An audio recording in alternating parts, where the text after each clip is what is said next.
Karnataka government issues Datta Peetha appointment notification. Notification placed before the High Court. Hindu priest permitted to perform religious rituals.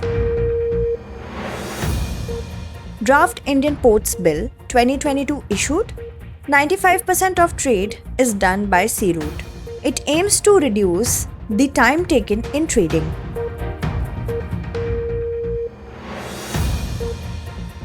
India's first observatory to monitor space activity announced. It will be established in Uttarakhand. It will aid in monitoring military satellites in space. Foreign Exchange Management Rules 2022 released. Defaulters to be strictly monitored. An investor will not be able to make a foreign investment without NOC. And change in egg-laying pattern of Great Indian Bustard.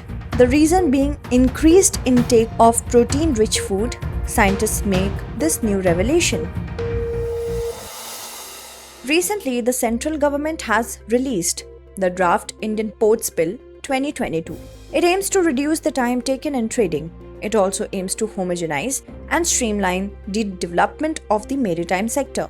Significantly, the existing Indian Ports Act was passed in 1908 as per the British interests and is more than 110 years old. Questions have been raised on several occasions about the relevance of the existing Indian Ports Act. In such a scenario, the proposed bill has been brought for replacing the British Era Act. The draft bill aims to consolidate the laws related to the prevention of pollution at ports and make them in line with international maritime treaties. The draft bill also provides for setting up state maritime boards in the coastal states and conferring them more powers. The draft bill also provides for creating an advisory and recommendatory framework to promote integrated planning between the centre and the state. The draft bill also suggests measures for optimum utilization of India's coastline, including management and control of non-major port areas. The coastline of India is 7,500 kilometers long. It offers strategic opportunities to serve international and inland water trade interests. At present, about 95% of India's trade by volume and about 65% of India's trade by value is done through easy sea transport. Recently, the Supreme Court declared Section 3, Clause 2 of the Benami Transactions Prohibition Act 1988 as unconstitutional. This law provided for imprisonment of up to 3 years or a fine or both for the persons involved in Benami transactions. The court has declared this provision as unconstitutional by terming it arbitrary. The verdict was pronounced while hearing the appeal of the central government challenging the December 2019 decision of the Calcutta High Court. Actually, the Benami Transactions Amendment Act was passed by the Parliament of India in 2016. The amended act provided for confiscation of Benami properties. In addition, the provisions of imprisonment and a fine was also added to it. Apart from this, the penalty was also increased up to 25% of the fair market value of the Benami property. This amendment was implemented by the government retrospectively. In this context, the Apex Court has held that the government's right to confiscate the property cannot be applied retrospectively. It means that no action can be taken under the amended Act of 2016 in the old cases of Benami property. It is worth noting, this act was first passed by Parliament in 1988. Later it was amended in 2016 to make it stricter. Its official name is Benami Transactions Act. Notably, Benami property is a property which is transferred to one person for a consideration paid or provided by another person. Generally, Benami property is purchased in the name of one's wife, children, or relative. The person in whose name such property is purchased is called Benami Dar. Recently, the notification released to the appointment in the Guru Dattatreya Swami Peeth issued by the state government was presented before the Karnataka High Court. In addition, a copy of the recommendations given by the State Cabinet Subcommittee was also presented before the court. Earlier, following the recommendations of the State Cabinet Subcommittee, the state government had ordered the formation of a management committee comprising Hindus and Muslims for the Dattatreya Swami Peeth. According to the committee, a Hindu priest and a Muslim mujawar were to be appointed in this management committee for performing the prescribed religious rituals. The management committee is proposed to be constituted under the Karnataka Hindu Religious Institutions and Charitable Endowments Act of 1997. Actually, Datta Peetha in Karnataka has been the cause of controversy for several years. A Hindu temple named after Dattatreya and a dargah named after Sufi saint Baba Budan are located in the Baba Budangiri hills of the Western Ghats in Chikmagalur district of Karnataka. It is worth mentioning that Baba Budan was a Sufi saint of the 16th century. He is said to have introduced the coffee plant to India by bringing in 7 raw beans from the port of Mukah, Yemen, while coming back from Hajj.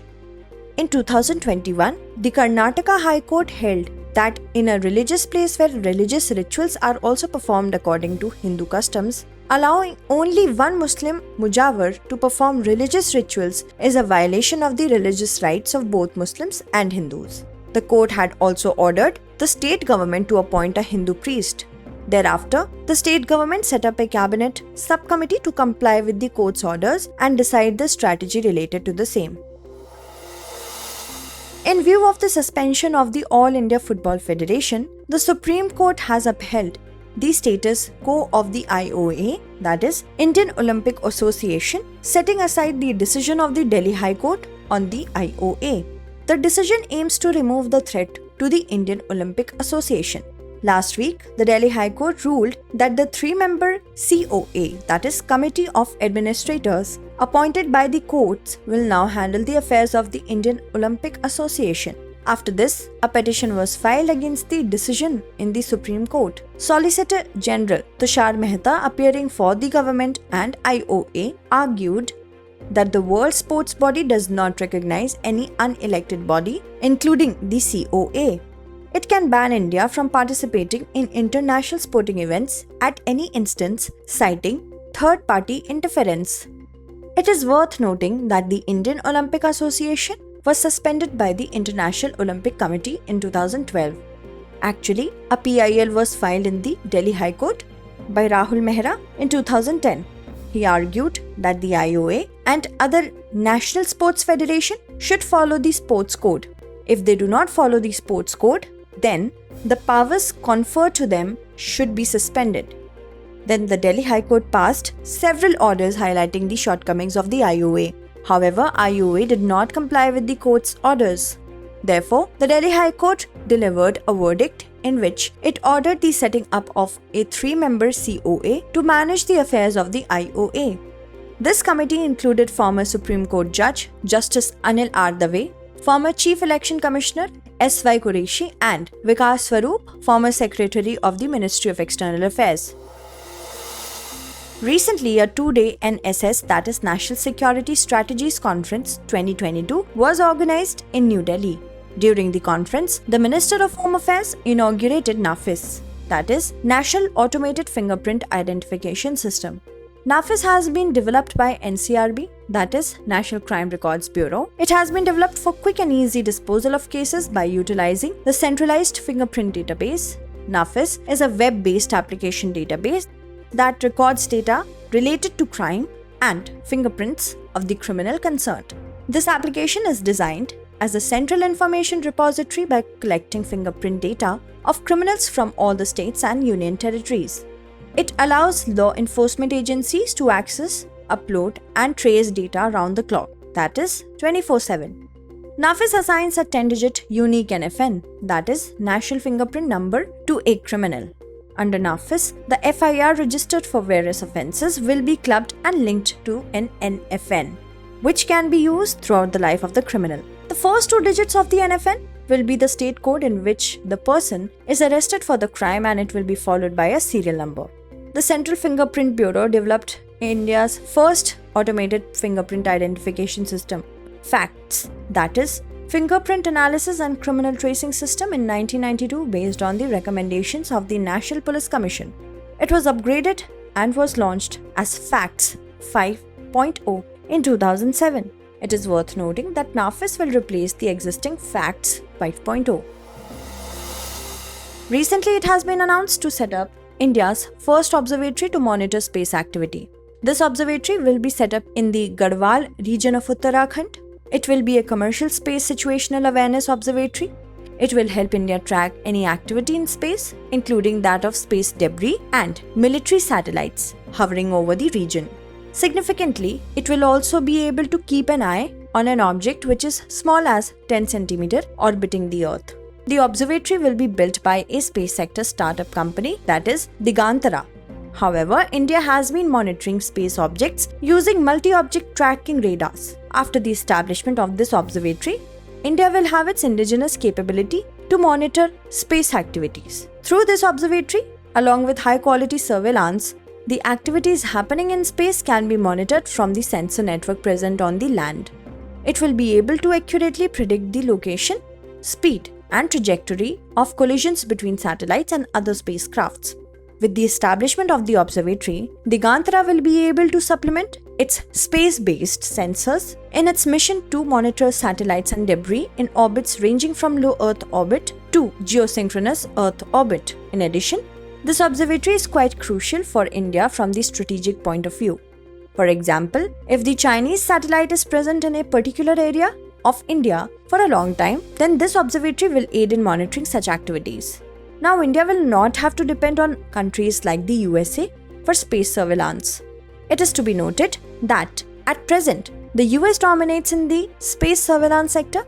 It has the highest number of observatories for space surveillance. These observatories are stationed at various places and commercial companies from all over the world provide input for them. The paddy crops of Punjab and Haryana have been infected with a strange disease these days. Actually, the paddy crop is not growing in these states due to prevalence of a mysterious disease. Here, after the sowing of paddy, 10% of the total plants remain dwarf or short in height. Although scientists had earlier attributed lack of zinc as the real reason behind this hampered growth of paddy plants. But now scientists of the Indian Agricultural Research Institute, after DNA sequencing technology has revealed that the paddy plants are not growing due to phytoreovirus or rice grassy stunt virus. This virus induces stunting and yellowing of rice plants. Scientists opine that another possible reason for the stunt growth of paddy plant is phytoplasma bacteria. It is worth mentioning that rice grassy stunt virus is a plant pathogenic virus which is transmitted among plants through insect vectors. Nymph and adult stage plant hoppers are common carriers of the rice grassy stunt virus. Due to this virus, the leaves of the paddy plant become small and thin. Following this, their color becomes yellow-green or yellow. Along with this, dark brown colored spots of different size appear on the leaves. In different infected plants, either the sprouts do not come out, or if they come out, then they do not get grains. In this way, the growth of the plant stops. Moreover, phytoplasma is a pathogenic bacterium. These are transmitted from plant to plant by phloem-feeding insects. They cause a variety of diseases in more than 1000 species of plants. These bacteria also turn the leaves of the paddy plant yellow. They also hamper the growth of a plant. Recently, India and UK Joint Consultative Committee meeting was held in New Delhi. It aims at exchanging of experiences and best practices in the area of working of commercial courts. During the meeting, various agreements related to law and justice were signed between the two countries. The agreement has been signed on issues such as the functioning of commercial courts, alternate dispute resolution system like arbitration and mediation, use of technology in case management, justice dispensation, timely enforcement of contracts and use of technology in legislative drafting. In this context, legislative drafting refers to the way of drafting legal documents. Furthermore, it has also been agreed to share and facilitate the knowledge related to working methods. An agreement has been signed for the capacity building and training program of individuals posted in legal positions like judicial officers, prosecutors, draftsmen, etc. in reputed institutions of India and the UK. In addition, opening up the legal services sector and reducing the concerns related to market access were also deliberated upon. The regulations, which determine the areas of court practices and legal advice by non-UK qualified lawyers, were also discussed in detail. The Government of India and UK has signed an MOU in 2018 for strategic cooperation between the two countries in the field of law and justice. A Joint Consultative Committee has been constituted to fulfill the objectives of this MOU. Its function is to carry out the objectives by firming up the way forward in areas of cooperation. Recently, the Ministry of Finance released the Foreign Exchange Management Rules 2022. It aims to reduce banking fraud and NPAs. It also aims to ease the process of overseas investment by Indian residents. The recently released rules subsume extant regulations for overseas investments and acquisition and transfer of immovable property outside India Regulation 2015. Under the new rules, a strict vigil will be kept on willful defaulters. As per the rules, it will be mandatory to take NOC before foreign investment. These include those persons whose bank accounts is in the category of NPA or the bank has marked themselves as willful defaulters. In addition, those who are being investigated by any financial service regulator or investigative agencies will also come under its purview. However, if the financial institution or the concerned regulatory or investigative agency does not give NOC within 60 days of receipt of the application, it will be presumed that they have no objection to the proposed transaction. Moreover, any resident in India acquiring equity capital in a foreign entity or overseas direct investment or ODI will have to submit an annual performance report for each foreign entity every year by December 31. Notably, any Indian corporate entity cannot invest in an overseas portfolio more than 50% of the net worth of its last audited balance sheet. It is noteworthy that an individual residing in India can make ODI under the LRS, that is, Liberalized Remittance Scheme of the Reserve Bank of India. At present, a person can do ODI worth $2.5 lakh in a year. Under this, all resident person, including minors, are permitted to invest in any current or capital account transaction or both. Furthermore, the foreign investment of an individual residing in India is regulated by the Foreign Exchange Management Rules of 2004 and the Foreign Exchange Management Regulations 2015. It is worth mentioning that resident here means both citizen and non-citizen. Recently, scientists from Dehradun-based WII, that is Wildlife Institute of India, have revealed some crucial facts. According to them, there is a major change in the egg-laying habits of the Great Indian Bustard. Actually, these birds used to lay only one egg for the past several hundred years, but now they have developed an altogether new habit of laying a clutch of 2 eggs at a time. Scientists observed the tendency of laying 2 eggs during ex situ breeding of these birds at Desert National Park in Jaisalmer. Scientists have attributed this new tendency to the availability of extra protein-rich food during the monsoon season. Actually, there has been an increase of 20 mm rainfall in Jaisalmer in 2022.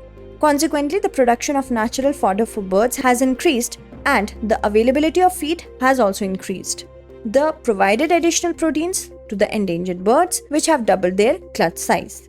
Significantly, the Great Indian Bustard is the state bird of Rajasthan and is considered to be India's most critically endangered bird and a major grassland species. It is also famous for representing its grassland ecology. It mainly feeds on reptiles, gerbils, grasshoppers, large insects, and locusts. The state government forest department started the breeding project in 2019 in collaboration with WII to raise the new stock of Great Indian Bustard chicks. The Great Indian Bustard are mainly found in Rajasthan and Gujarat. This species is found in small numbers in Maharashtra, Karnataka, and Andhra Pradesh. This bird faces threats due to collision with power lines, hunting, habitat loss, and extensive green agricultural expansion. Recently, the Pew Research Center published a study. This study is related to India's birth-sex ratio. This study brings a sigh of relief for Indians regarding the selective sex ratio. According to the study, India's sex ratio at birth has normalized slightly. It implies that at present there has been a decline in sex-selective delivery or female feticide. Significantly, feticide is the biggest problem of demography in India. The latest study by the Pew Research Center states that there is a decline in prejudice or desire for a son in India. It can be gauged from these figures that while the average annual number of missing girls in India in the year 2010 was about 4.8 lakhs. In the year 2019, it has come down to 4.1 lakhs. Missing here refers to how many more female births would have occurred during this time if there was no female selective abortion. World over, boys modestly outnumber girls at birth at a ratio of approximately 105 male babies for every 100 female babies. That was the ratio in India in the 1950s and 1960s, before prenatal sex tests became available across the country. Abortion was legalized in India in 1971, while ultrasound technology was introduced in 1980s. It led to a spurt in sex selection cases, and India's child sex ratio declined sharply to 100 girls per 108 boys. At the same time, 100 girls were born per 110 boys in 1990s.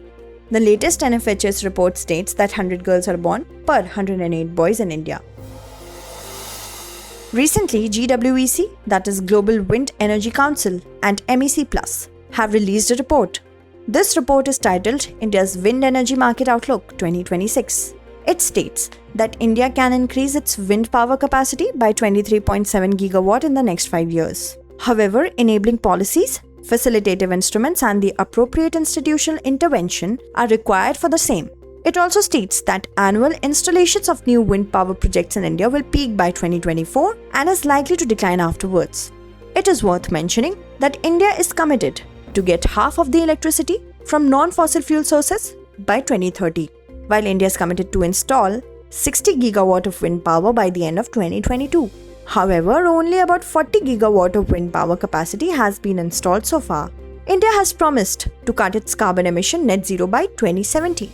India announced this target at the climate conference COP26 held in Glasgow.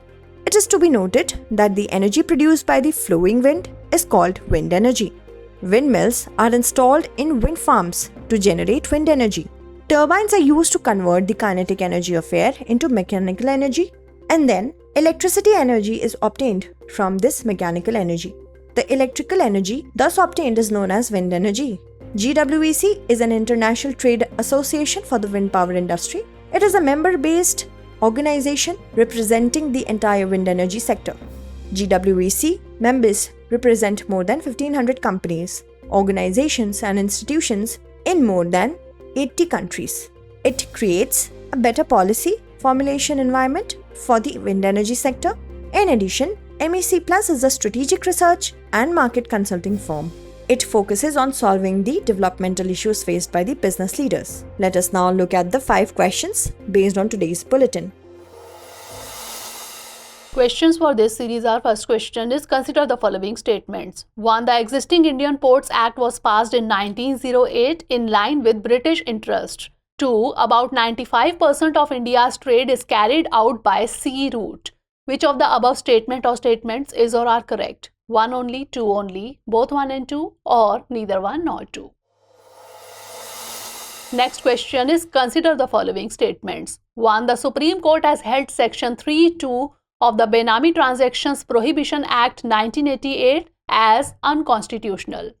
2. It provided for imprisonment of up to 3 years or fine, or both in case of Benami transactions. Which of the above statement or statements is or are correct? 1 only, 2 only, both 1 and 2, or neither 1 nor 2. Next question is, consider the following statements. 1. NAFIS is a web-based application database containing data on crime and fingerprints of the criminal concerned. 2. Recently, NAFIS, that is National Automatic Fingerprint Identification System, has been inaugurated. 3. NAFIS has been developed by NCRB, that is National Crime Records Bureau. Which of the above statement or statements is or are incorrect? 1 and 2 only, 2 and 3 only, 3 only, or none of the above. Next question is, where is India's first commercial space situational awareness observatory being set up? Uttarakhand, Ladakh, Sikkim, or Himachal Pradesh? Last question is, consider the following statements. 1. Great Indian Bustard is the state bird of Rajasthan. 2. It is a major grassland species.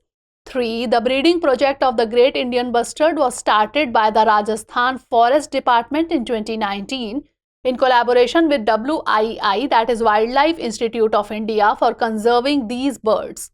Which of the above statement or statements is or are incorrect? 1 only, 3 only, 2 and 3 only, or none of the above? Recently, Makhana of Mithila has been given a GI tag, that is Geographical Indication Tag. This move will benefit the Makhana farmers of Mithila. The botanical name of Makhana is Ural Forex salis. It contains minerals like calcium, magnesium and phosphorus. It is to be noted that it is the fifth product of Bihar to get a GI tag. It is one of the three iconic cultural identities of Mithila. These iconic cultural identities are pan, that is betel leaf, makhana and mash, that is fish. Notably, 85 to 90% of the world's makhana is produced in India, and about 85% of India's makhana is produced in Bihar. Recently, vertical launch short-range missile was tested. In this test, success was achieved in destroying high-speed unmanned aerial targets. Consequently, enemy drones or aircraft trying to dodge Indian radars by flying at low heights can be destroyed. This test was jointly carried out by DRDO, that is Defense Research and Development Organization, and Indian Navy. This test was carried out from the integrated test range in the coastal area of Chandipur in Odisha. This missile is a short-range surface-to-air missile. It has been indigenously designed and developed by DRDO. Recently, the government of Kerala launched the online taxi service Kerala Savari. It is India's first state-owned taxi service. It is noteworthy that only private companies like Ola and Uber were working in this sector in India so far. The special thing about Kerala Savari is that its fare will not fluctuate during peak hours or during the event of rain. On the contrary, private companies increase the rent during peak hours or in the event of rain. Recently, Rangnathitu Bird Sanctuary was reopened for tourists. This sanctuary was closed due to the occurrence of floods. It is located near Mysore in the state of Karnataka. It was declared a sanctuary in 1940 due to the efforts made by the famous ornithologist Dr. Salim Ali. It is spread over an area of 0.67 square kilometer and is situated on the banks of the Kaveri River. It is the preferred nesting site for various species of birds. About 170 species of birds have been reported in this sanctuary. Painted storks, kingfishers, cormorants, darters, herons, river terns, egrets, Indian rollers, black-headed ibis, etc. are the most commonly seen birds in this sanctuary. Recently, Adani Group indirectly bought a 29.18% stake in media company NDTV. The group is also floating an open offer to buy additional 26% stake in NDTV. However, the NDTV management has stated that no discussion was held by the Adani Group with the promoters of the company in this regard. Notably, the way Adani Group has tried to acquire a stake in NDTV is being considered by experts as a hostile takeover. A hostile takeover or hostile aspect of takeover is a situation in which a company or an individual tries to take over the company against the will of the board or management of the target company. Recently, a tripartite memorandum of understanding has been signed for the rapid development of a modern multimodal logistics park under the Bharatmala project. The MOU has been signed between National Highways Logistics Management Limited, Inland Waterways Authority of India and Rail Vikas Nigam Limited. It aims to centralize freight movement and bring down logistics cost from 14% to 10% of GDP at par with international standards. The multimodal logistics parks will ensure hassle-free transportation of cargo through waterways, dedicated freight corridors and road transport. Recently, Krishnamurthy Subramanian has been appointed as Executive Director on behalf of India in IMF, that is International Monetary Fund. His appointment will be for 3 years or till the further orders, with effect from 1st November 2022. Krishnamurthy Subramanian has served as the former Chief Economic Advisor to the Government of India. Significantly, the Executive Director of the IMF is elected by the governors representing the countries involved in the respective constituencies. They are elected through voting. Bangladesh, Sri Lanka and Bhutan are the other member countries of the constituency in which India has been included. World Water Week 2022 is being organized from 23rd August to 1st September 2022. The theme of this year's World Water Week is Seeing the Unseen, the Value of Water. It is celebrated every year in the last week of August. It aims to raise awareness about global water issues and concerns related to international developments. World Water Week was started in 1991 as a water symposium held in Stockholm, the capital of Sweden. Since then, it is organized every year by the Stockholm International Water Institute. Significantly, every year a different theme is chosen to tackle challenges like poverty, food security, climate crisis, water scarcity, and loss of biodiversity. Recently, with the construction of the Vikrant ship, India has joined the selected countries in the world that can design and build indigenous aircraft carriers. Vikrant ship was designed by the Directorate of Naval Design, a branch of the Indian Navy. It has been manufactured by the public sector company Cochin Shipyard Limited. It will be able to operate 30 aircraft along with MiG-29 fighter jets, Kamov 31 MH-60 light helicopters and light combat aircraft. It has a maximum speed of 28 knots and a cruising speed of 18 knots. Its weight is about 40,000 tons. Notably, it is the heaviest aircraft carrier ever built in India. Recently, former German Chancellor Angela Merkel has been conferred the UNESCO Peace Prize. She has been conferred this award for providing refuge to refugees. The official name of this award is Felix Houphouet-Boigny UNESCO Peace Prize. This prize is awarded every year since 1989 to individuals, organizations, or institutions that have made special efforts to promote or secure peace.